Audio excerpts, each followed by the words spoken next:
Welcome back to campus. I'm Nurse Amy, here to talk with you about some important health and safety information so you know how to stay as safe and healthy as possible when you're on campus or at home.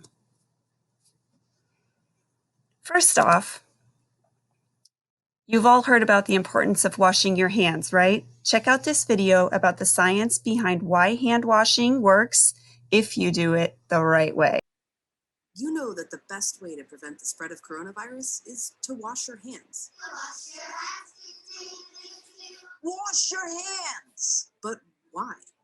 It's because soap, regular soap, fancy honeysuckle soap, artisan peppermint soap, just any soap, absolutely annihilates viruses like the coronavirus. Here's how. This is what a virus, like coronavirus, looks like. It's a bit of material surrounded by a coating of proteins and fat. Viruses easily stick to places like your hands, but when you rinse your hands with just water, it rushes right over the virus. That's because that layer of fat makes the virus behave kind of like a drop of oil. You can see it happening in this demonstration. Oils are just liquid fats. What happens when you pour oil into water? It floats. It doesn't mix. But add soap, and suddenly that fatty oil dissolves into the water. That's because inside, soap has two-sided molecules. One end of the molecule is attracted to water, the other end to fat. So when the soap molecules come in contact with water and fat, these dual attractions literally pull the fat apart, surrounding the oil particles and dispersing them through the water. Let's go back to our coronavirus molecule with that layer of fat holding everything together. When it interacts with soap, bam, that fat gets pulled out by the soap. Soap literally pulls apart and demolishes these viruses. And then the water rinses the harmless leftover shards of virus down the drain. But, and you know where I'm going with this, it takes time for this effect to happen. 20 seconds to be specific. To show why, we ordered this lotion that mimics viruses in their fatty layers. It glows under a UV light. If you just rinse your hands under regular water, nothing comes off. If you wash with soap for just 5 seconds or 10 seconds, your hands are still covered. The virus is still there, able to get you and others sick. But 20 full seconds, now the soap is actually destroying the virus. Hand sanitizer works too because it's mostly alcohol, and alcohol works in a somewhat similar way to soap, breaking down that fatty layer. You need a high concentration of alcohol to make that work. The CDC recommends hand sanitizers with at least 60% alcohol. But even with 60% alcohol, the CDC recommends using soap if you can. If your hands are sweaty or dirty when you use the sanitizer, that can dilute it and diminish its effectiveness. As for soap, just any old soap works. You don't need soap marketed as antibacterial even. The FDA says skip it. There's no proof it's any more effective. Just be sure to wash your hands for 20 seconds. That's happy birthday twice. Happy birthday, dear. I guess me. Or the chorus to Lizzo's Truth Hurts. Or Prince. Or Eminem. Or even Dolly. Just as long as it's 20 seconds. And you're using the ultimate virus annihilator. Soap. As the video mentioned, washing hands with soap and water gets rid of the germs by breaking down the parts of the virus and rinsing them off your skin. So let's review the steps for hand washing with soap and water. First, you can use warm or cold water. It doesn't matter. After you apply the soap, you want to scrub for 20 seconds. So sing yourself a song or count to 20. You want to make sure you get fronts and backs of the hands, wrists, between the fingers, under the nails, and then you rinse with running water and dry your hands with a paper towel. You can also use the paper towel to turn off the faucet. Hand sanitizer works a little different than soap because it kills the germs on your hands, but it doesn't rinse them away. To clean your hands with hand sanitizer, put enough hand sanitizer into the palm of one of your hands to coat both of your hands. Spread out, it should be about the size of a quarter. Rub your hands together. Rub the sanitizer all over the surface of your hands, including the fronts and the backs, the wrists, and between the fingers, and rub the hand sanitizer in until it's completely dry, which will usually take about 20 seconds also. It is important to wash your hands every day before you leave for school and when you get home from school. When you're at school, wash your hands with soap and water before eating, after using the restroom, when your hands are visibly dirty, and after blowing your nose, coughing, or sneezing. You'll also need to either wash or sanitize your hands with hand sanitizer when you come into a classroom, before and after touching your face or face covering, and when your teacher tells you to. You will have access to sinks and portable hand washing stations when you're on campus. You will also have access to hand sanitizer in classrooms, the office, the multipurpose room, and the gym. Make sure to let your teacher know if you need hand sanitizer, soap, or paper towels, or the supply is running low. Let's watch a video on hand washing now.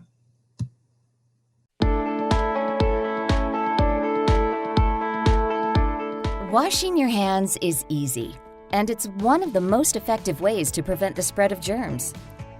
Wet your hands with clean running water. It can be warm or cold, and apply soap. Lather your hands by rubbing them together with the soap. Wash the fronts and backs, wrists, between your fingers, and under your nails. Scrub your hands for at least 20 seconds. You can sing the ABC song once, or the Happy Birthday song twice. Rinse your hands well under running water and then dry them with a clean towel, or air dry them. Turn off the faucet with a towel. If soap and water aren't available, use an alcohol-based hand sanitizer that contains at least 60% alcohol.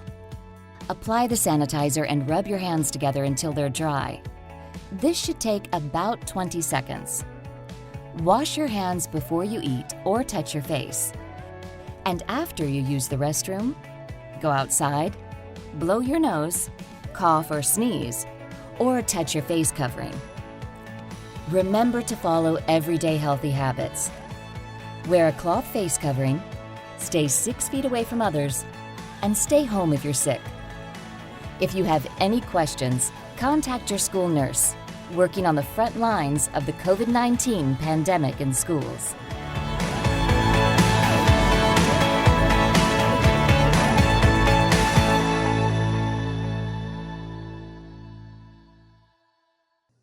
So I have a few questions for you.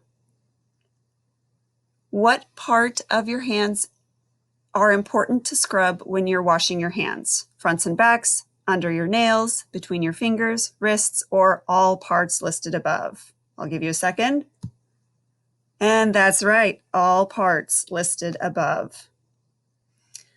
Next question. How long should you rub your hands together when using hand sanitizer to clean your hands? Until they feel dry, about 20 seconds, 5 minutes, or you don't need to rub your hands together when using hand sanitizer. Until they feel dry, which takes about 20 seconds, yes. Now let's talk face coverings. All students and staff must wear a face covering at all times, both when they are indoors and when outside. Face coverings should be worn during exercise. However, you can remove your face covering when you're not eating. Face coverings must cover the nose, mouth, chin, and the sides of your face. The face covering cannot have a valve, which is a piece of plastic on the front or side of the mask that lets air out, because germs can escape with the air. And remember, we wear our face coverings to protect ourselves and others. Do not share or swap face coverings with anyone else, and try to avoid messing with or adjusting your face covering. If you drop your face covering on the ground, or it breaks, or it doesn't cover your nose, mouth, and chin, just let your teacher know. Your teacher can get you a new face covering. And remember, just like underwear, we should wear a clean face covering every day. Now, let's watch a short video on the use of cloth face coverings.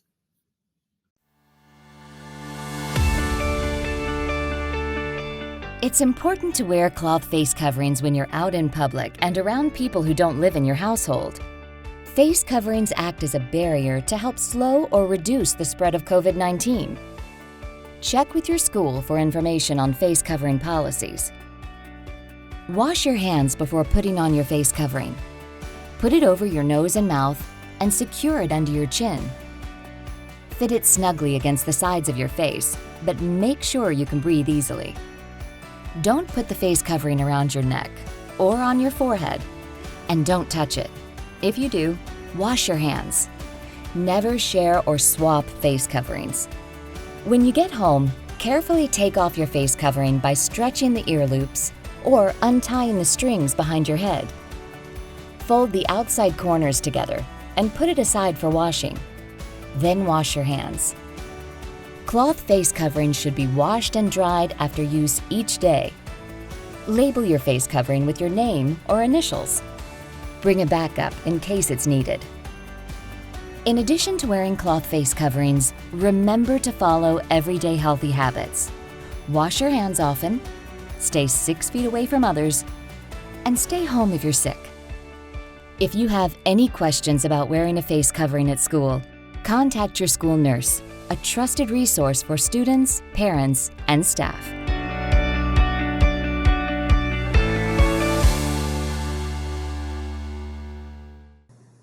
Question time. True or false? It's okay to share your face covering with a friend.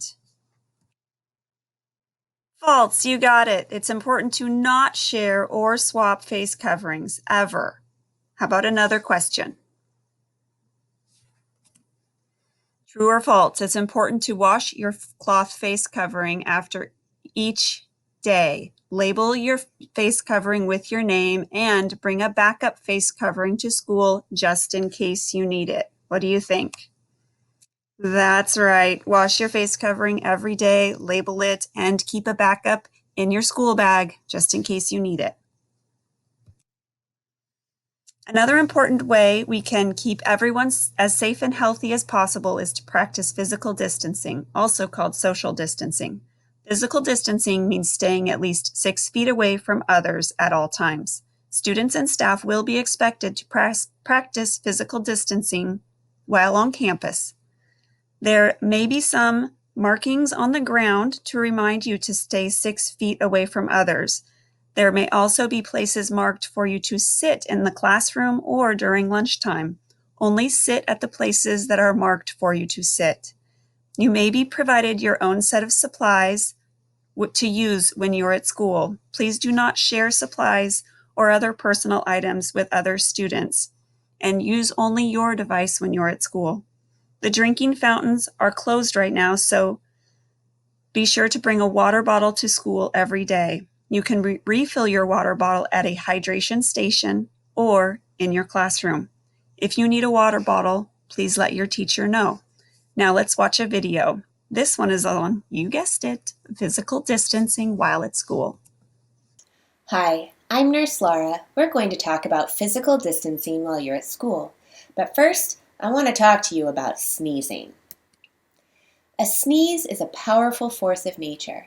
One sneeze can produce up to 100,000 droplets and travel at 100 miles per hour for up to 6 feet. And while that is impressive, the cough isn't far behind. A single cough can expel almost 3,000 droplets and travel at 50 miles per hour. In fact, it's the favorite mode of transportation for most viruses, including COVID-19. 6 feet is about the distance that a respiratory droplet travels as a result of a cough or sneeze.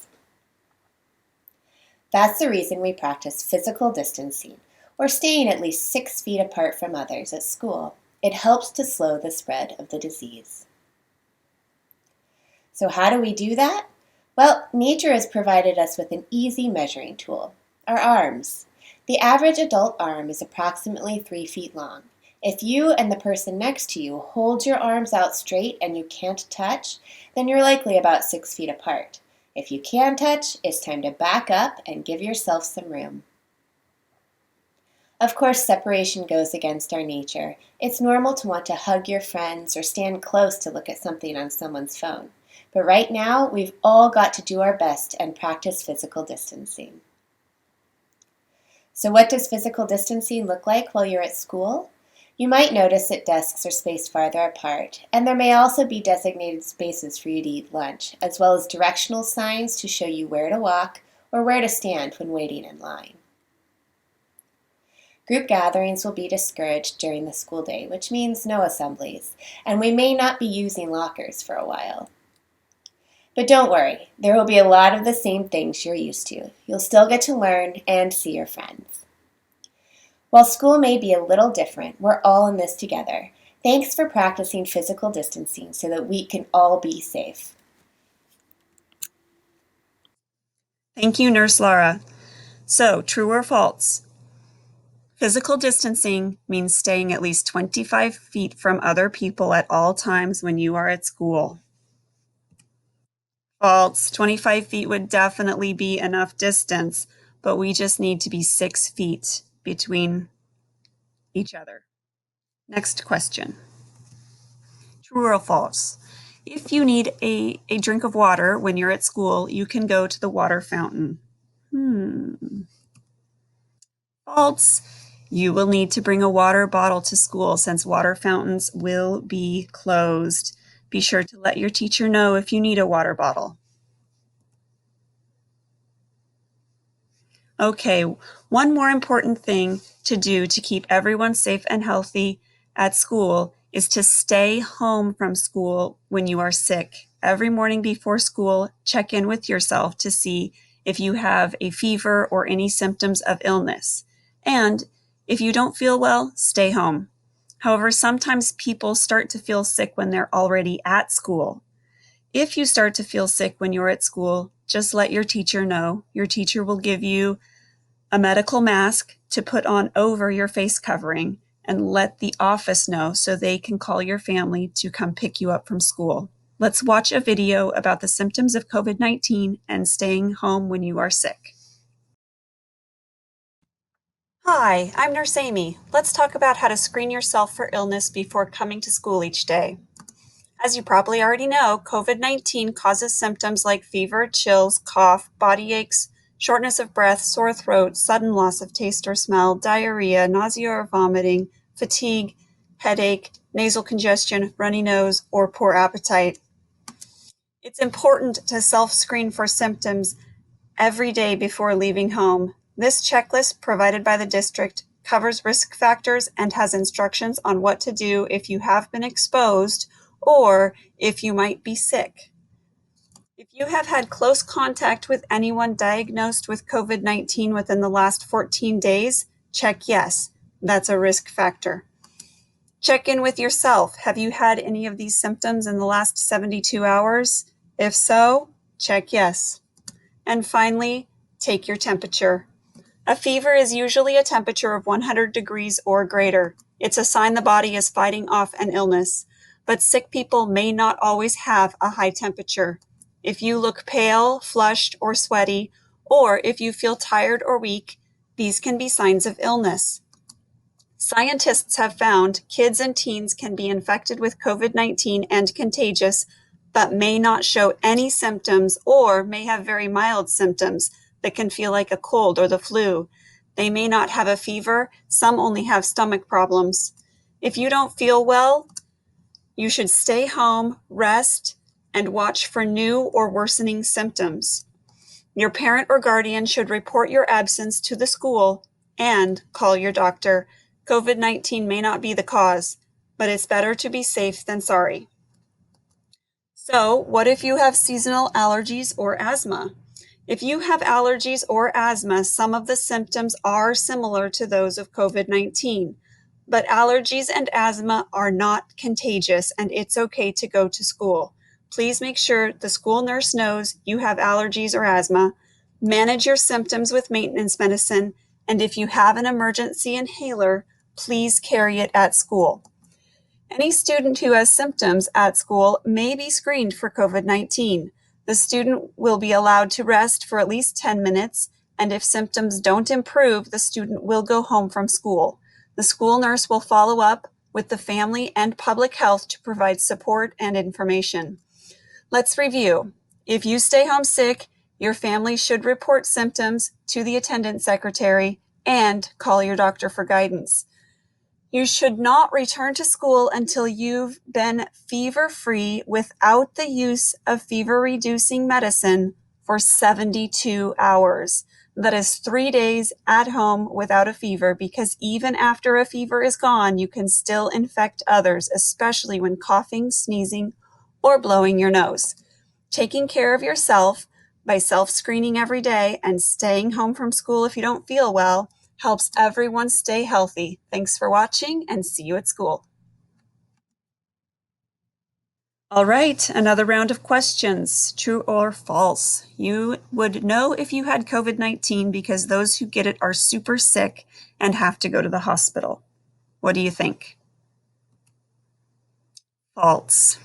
COVID-19 doesn't affect everyone the same way. Some people don't experience any symptoms, and that's called asymptomatic, but they can still spread the virus and make others sick, while other people get very sick and do end up in the hospital. This virus is a tricky one. Which of the following are common signs and symptoms of COVID-19? Cough, sore throat, headache, muscle pain, fever, tiredness, diarrhea, vomiting, loss of taste or smell. That's right. They are all common signs or symptoms of COVID-19, and there are others too. These are just a few. Last question, true or false? If you feel sick, it's a good idea to stay in a specific room away from others as much as you can and not share towels or dishes. What do you think? True, isolation is an important way to not spread illness to others in your home. Thank you so much for helping keep everyone as safe and healthy as possible as we return to campus. Your school nurse is available to answer any questions. So have fun at school. Bye.